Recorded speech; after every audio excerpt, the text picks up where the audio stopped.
Tonight we'll have the second lecture in a series called Citizens and Subjects at Home in the Netherlands, which is an extension to the Venice Pavilion, the Dutch Pavilion in Venice in the Biennale. And our intention is always that anyone in the public should be able to follow this lecture without prior knowledge. So I would like to give the floor to Maria Pavlyakova for a moment to tell you about what this Biennale project was about, and so fill you in if you weren't here last week, and then I'll introduce our speaker of tonight. But first I would like to welcome Maria, who was the curator to the Venice Biennale, to the floor and say a few words on the project. Thank you very much, Nalanda. Good evening, everybody. My name is Maria Pavlyakova. I'm director of Basisruimte here in Utrecht. And as curator of Dutch contribution to the Venice Biennale 2007, I would like to welcome all of you here and say a couple of words to introduce this second lecture in the series as part of the Dutch contribution to the Biennale. Project within the framework of Venice Biennale, the Dutch contribution to the 57th International Exhibition in Venice is titled Citizens and Subjects. For the first time in history of Dutch representation in Venice, we decided to go beyond the notion of single project or single exhibition in the Dutch Pavilion in Venice, in a glamorous city of Venice and Giardini, the gardens, where national pavilions host what's considered to be best achievements on national contemporary art scene.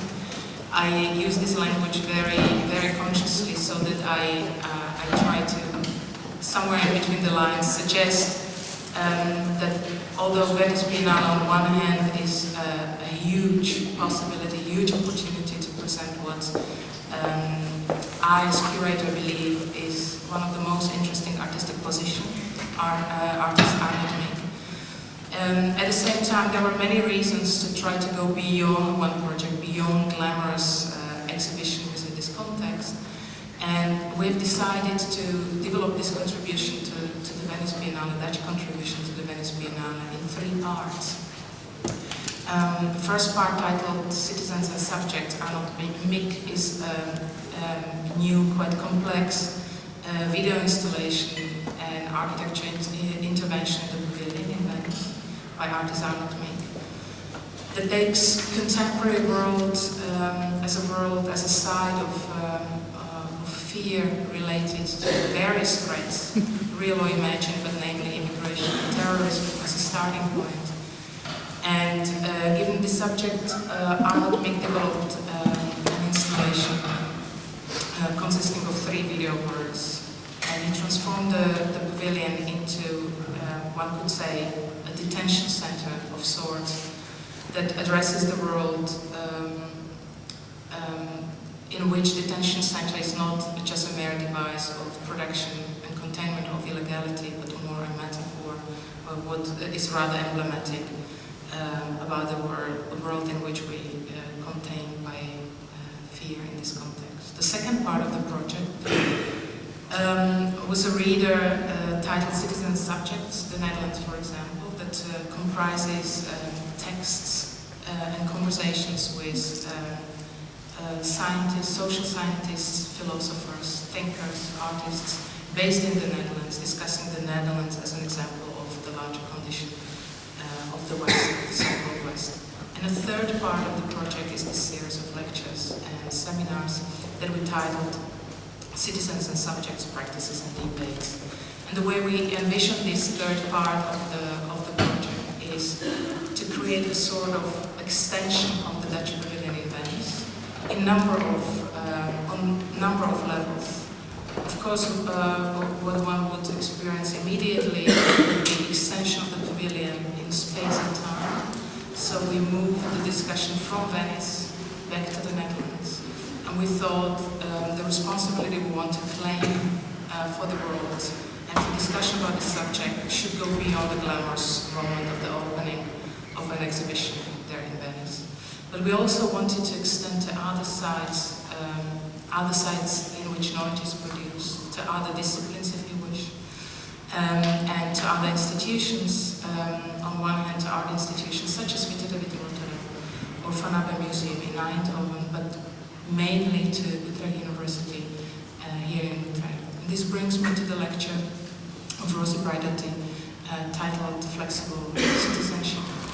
I would just like to thank Rosi for all the support throughout the preparation of the project, throughout the realization of the project.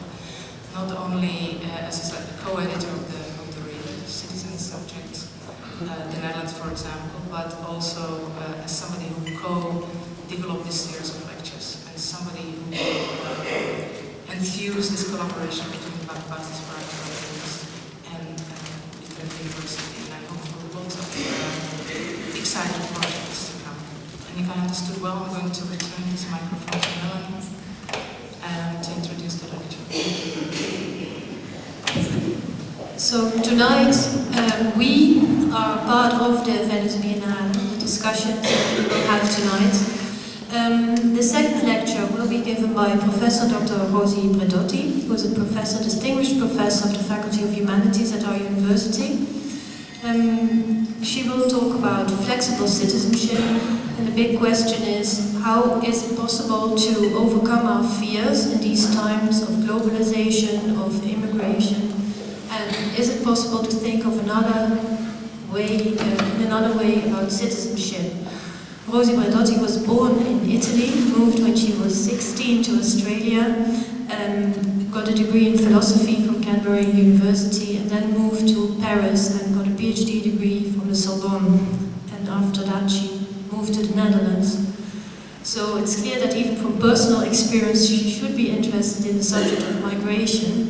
But what I find particularly interesting about her is that she's not trying to falsify theories of others, but she's trying to think further from where others left. What can we do? What can we take from this? How can we think of new ways about ourselves and our society? I think that's a special way that she,